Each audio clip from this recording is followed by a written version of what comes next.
Hi, my name is Katie Krummick. I'm the instructor for design thinking for social innovation. Welcome to week one. I want to use this this launch video, to help orient you to the course, to all the Canvas setup and all the different pieces there that are going to help you to be successful in the course. So I'm going to share my screen.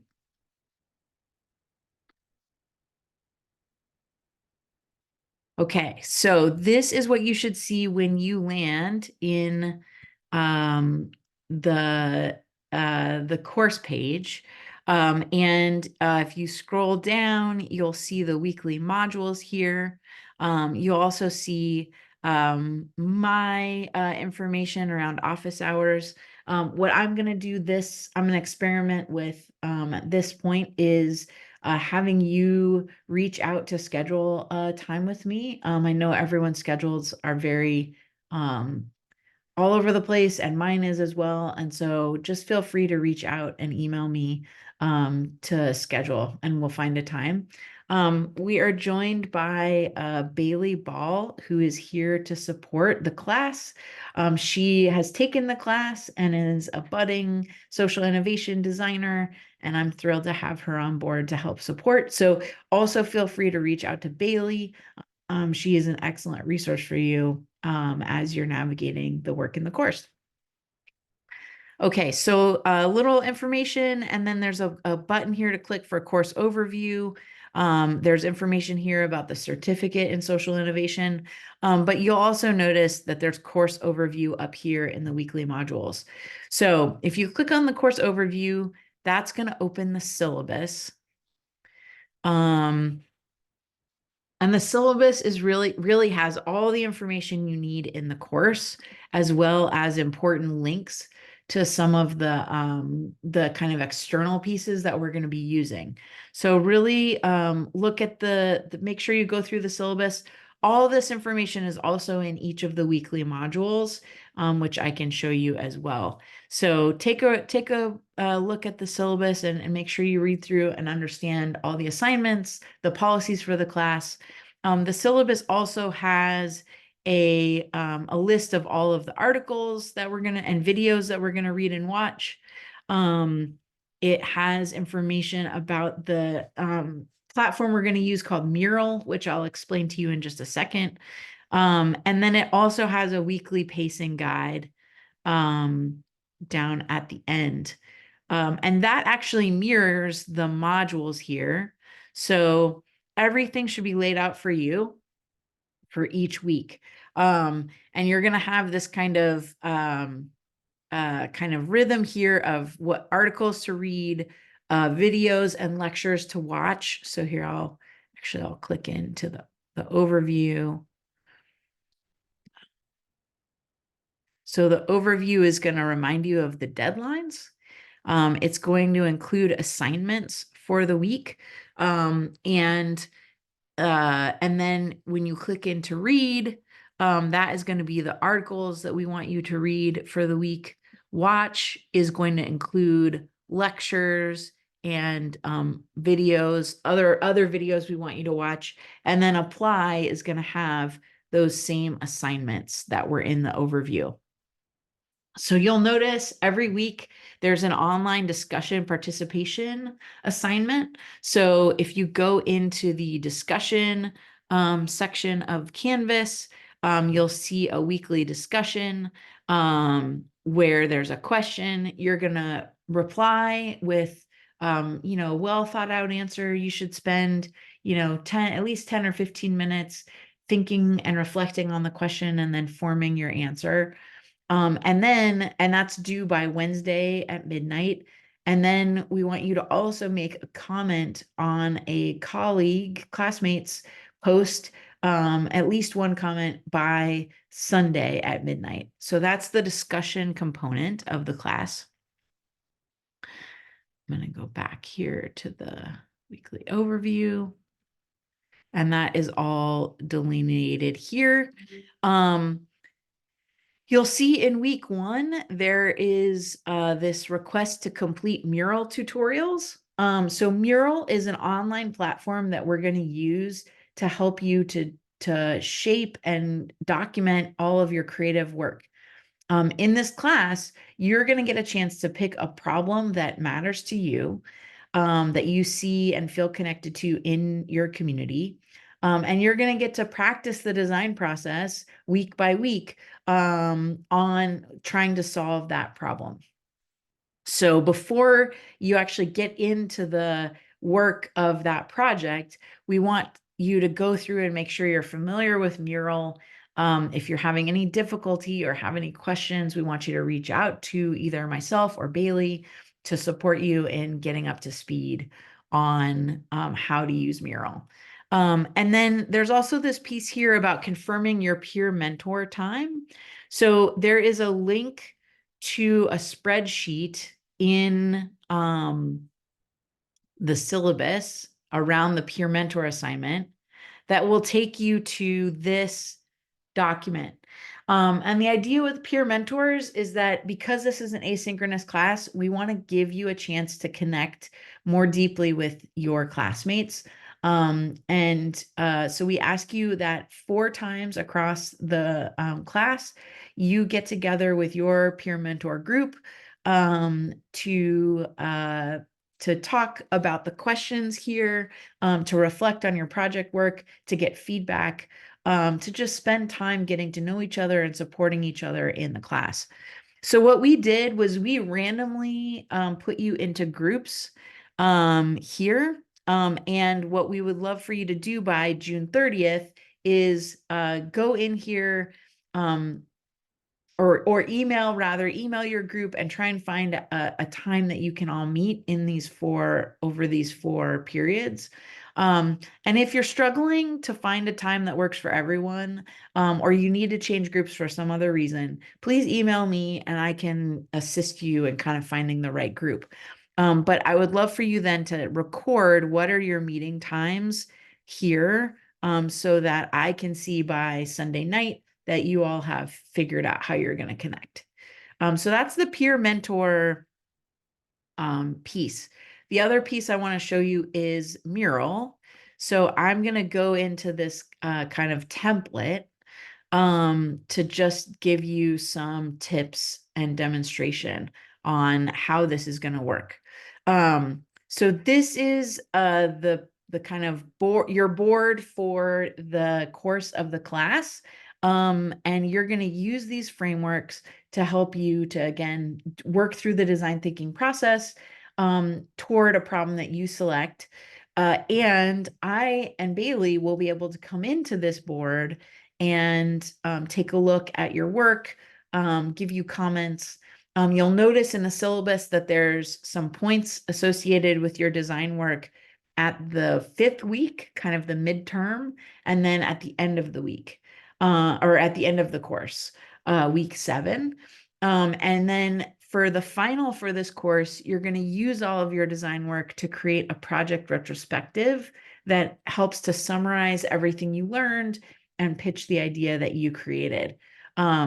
So that's going to be kind of those are the main assignments for the class. There's also an impact case study, which you can take a look at in the syllabus, explaining that as well. And I also track when each assignment is due in the Mural board to help you to stay on top of your work. Okay, so how do you get to each person has their own individual Mural board, custom made for you. It's all the same content, but you have your own workspace. So in the syllabus, you'll see under the design work section, assignment section, there should be a link to this document that is lists your name and a link to your own Mural board. So you will always be able to get to your Mural board through this spreadsheet, and your Mural board should stay untouched by any other classmates. But Bailey and I will go in there at times and leave comments and give feedback.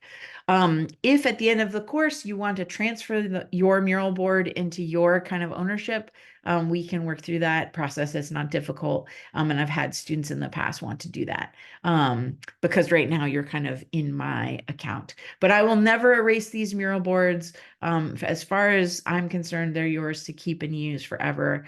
And this is how you'll access them. So going back to the mural board, I think one of the things to notice or think about first, and I'll just say these here are my own notes, these purple ones. So you shouldn't see this when you go into your own board. But one of the first things to pay attention to is how to navigate. And I'm gonna zoom in here.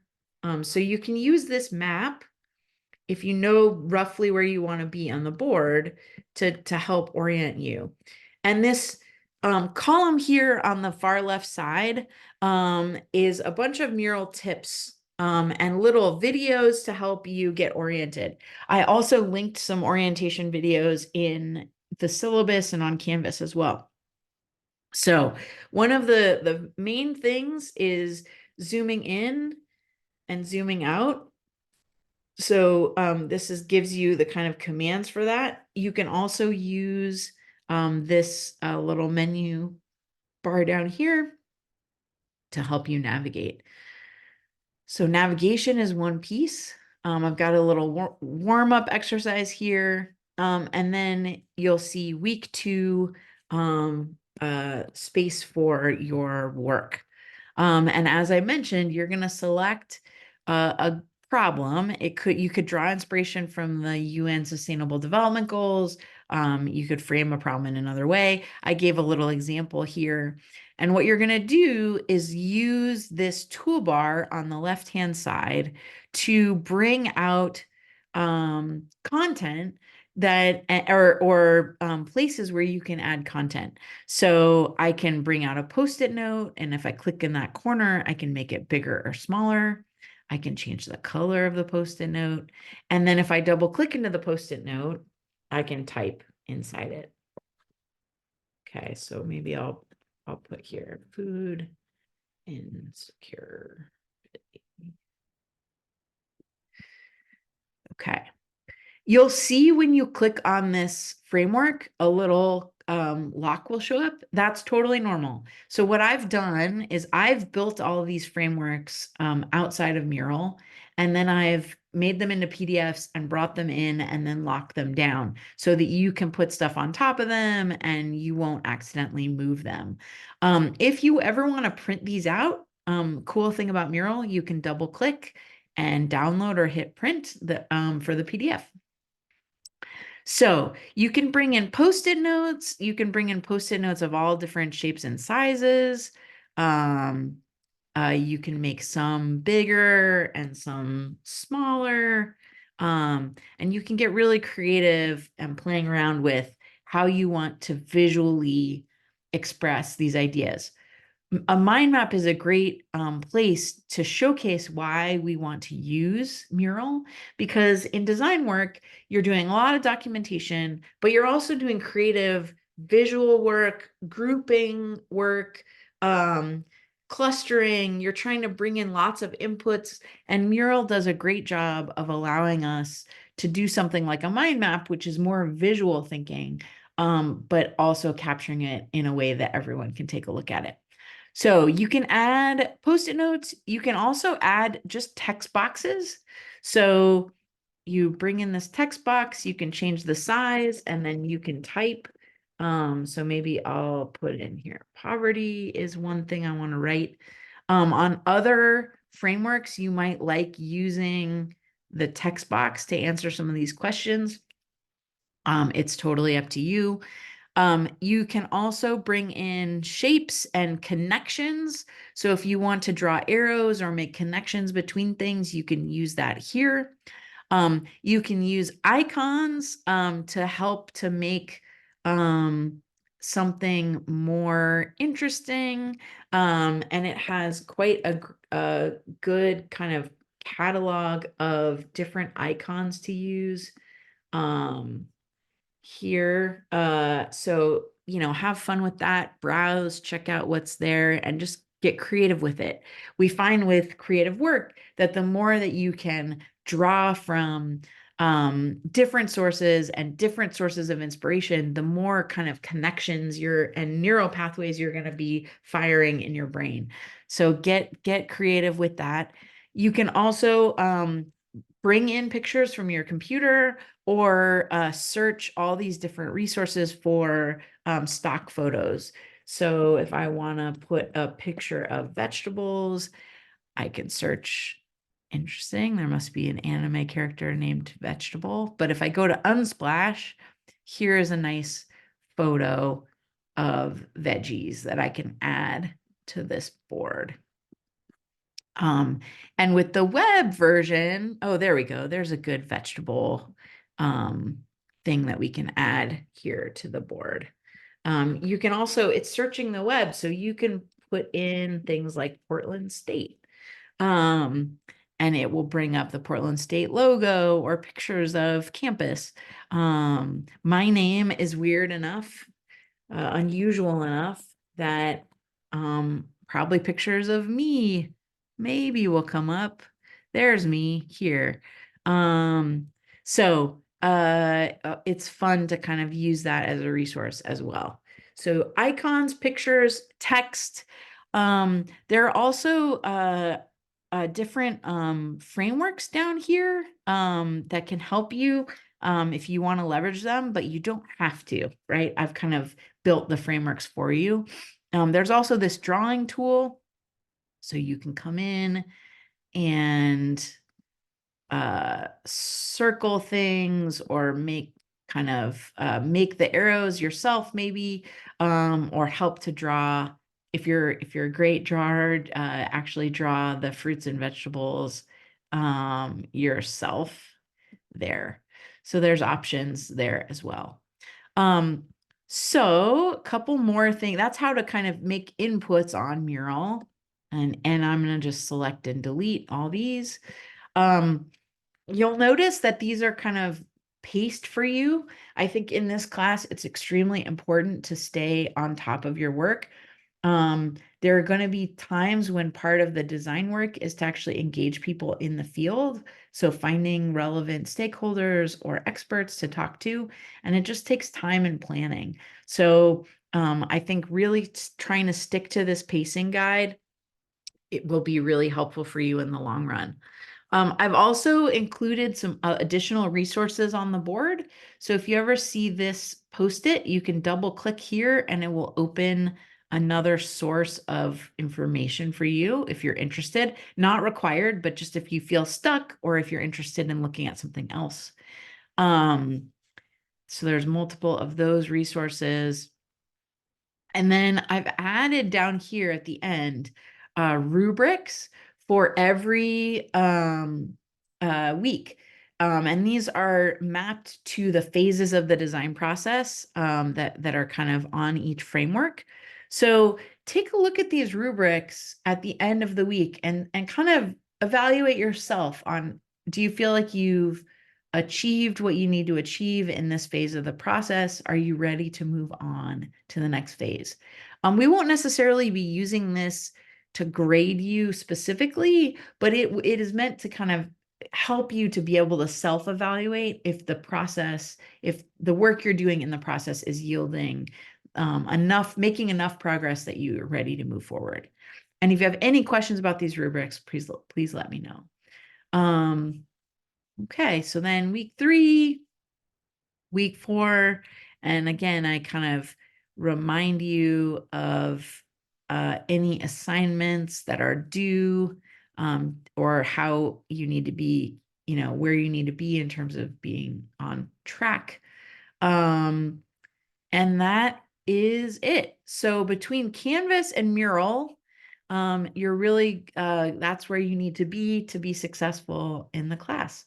And then obviously the syllabus as well.